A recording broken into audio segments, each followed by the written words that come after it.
ஒரு ஊர்ல ஒரு பெரிய பணக்காரர் இருந்தாராம். அவருக்கு கண்ணு மங்களா தெரிஞ்சான். சரி கண் டாக்டர் பார்க்க போவோமேன்னு போய் காட்டினாராம். அப்பயும் அவர் காட்டி சரியாவலையாம். ஒரு நாள் நாளிகிட்ட போயிட்டு என் கண்ணு மங்களாவே தெரியுது, அது எப்படி சரி பண்றது அப்படின்னு கேட்டாராம். அதுக்கு அவர் சொன்னாராம், நீங்க இனிமே பச்சை நிறத்தை தவிர எதையுமே பார்க்க கூடாது அப்படின்னு சொன்னாராம். உடனே அந்த பணக்காரர் வந்து வீடு ஃபுல்லா பச்சை பெயிண்டா மாத்தி அந்த வீட்டு வேலைக்காரங்களுக்கும் பச்சை ட்ரெஸ்ஸா வாங்கி கொடுத்து அந்த ஊர் முழுக்க கார்பெட்டா பச்சை கலரா மாத்திட்டாராம். ஒரு நாள் அந்த நாணி வந்திருக்காரு. அவங்க மேலேயும் அந்த வேலைக்காரங்க பெயிண்ட் ஊத்த போயிட்டாங்களாம்.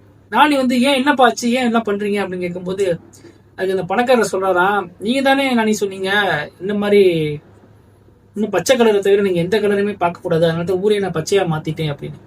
அதுக்கு அந்த நாணி சொல்றா நான் சிரிச்சுக்கிட்டே, எதுக்கு பண்ணி இதுக்கு இவ்வளவு செலவு பண்ற, ₹100 ஒரு பச்சை கண்ணாடி வாங்கி போட்டுருந்தா இந்த உலகமே உனக்கு பச்சையா தெரிஞ்சிருக்குமே அப்படின்னு. எதுக்கு இதை நான் சொல்றேன்னா, இந்த உலகத்தை மாத்தணும்னு நினைக்கிறமே தவிர நம் பார்வையை மாத்திக்கிட்டா வாழ்க்கை ரொம்ப அழகா இருக்கு. நன்றி. இந்த கதை பிடிச்சிருந்தா சப்ஸ்கிரைப் பண்ணுங்க, லைக் பண்ணுங்க.